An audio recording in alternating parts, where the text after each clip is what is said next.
नमस्कार. जय Shrikrishna.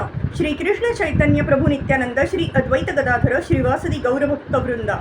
Enunciating text 12, text 13, text 14 and text 15 of chapter 20, conversation between Maitreya and Vidur of third canto, the status quo of Srimad Bhagavatam. Text 12, Maitreya uvaच दैवेन दुर्वितर केन परेण निमिषेण च जात क्षोभाद भगवतो महानासिद गुणत्रयात्. Maitreya said, when the equilibrium of the combination of three modes of nature was agitated by the unseen activity of the living entity by Mahavishnu and by the force of time, the total material elements were produced. The cause of the material creation is described here very lucidly.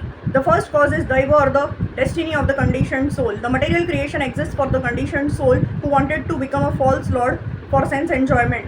One cannot trace out the history of when the conditioned soul first desired to lord it over material nature, but in Vedic literature we always find that the material creation is meant for the sense enjoyment of the conditioned soul.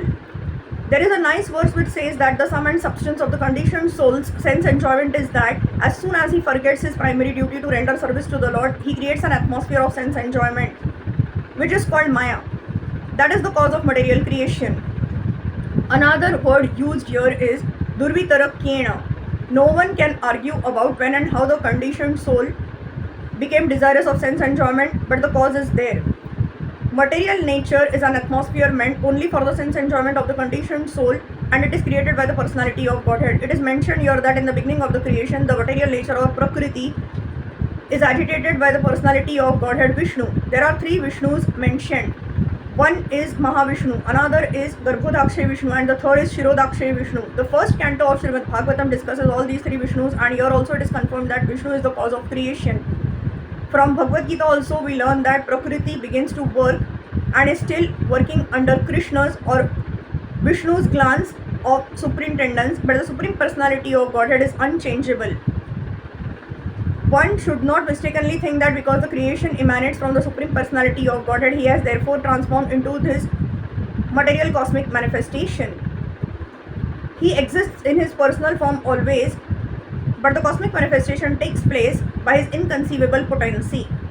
The workings of that energy are difficult to comprehend, but it is understood from Vedic literature that the conditioned soul creates his own destiny and is offered a particular body by the laws of nature under the superintendence of the Supreme Personality of Godhead, who always accompanies him as Paramatma. Text 13. Rajah pradhanan mahatas trilingo daivachodhitat jatah sasarja bhutadira viyadadini panchashah.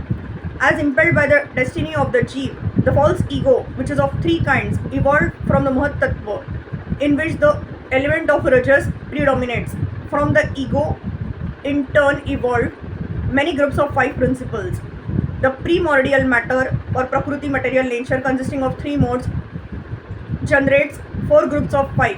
The first group is called elementary and consists of earth, water, fire, air and ether. The second group of five is called Tanmatra, referring to the subtle elements, sense objects, touch, sound, form, taste and smell. The third group is the five sense organs for acquiring knowledge: eyes, ears, nose, tongue and skin.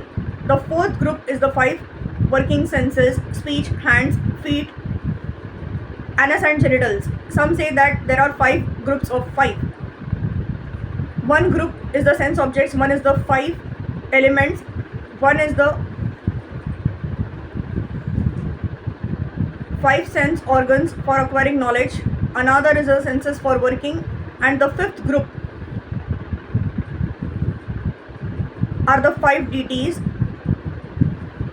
who control these divisions.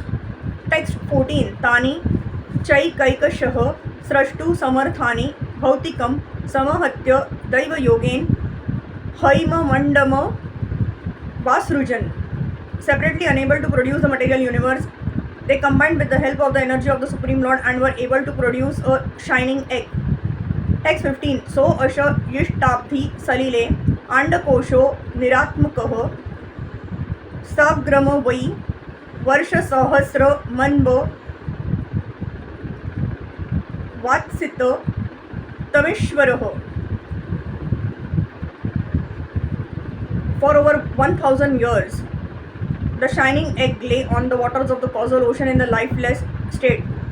Then the Lord entered it as Garbhodakshay Vishnu. From this verse, it appears that all the universes are floating in the causal ocean. Hare Krishna, Krishna Krishna, Hare Hare, Hare Ram, Ram Ram, Hare Hare.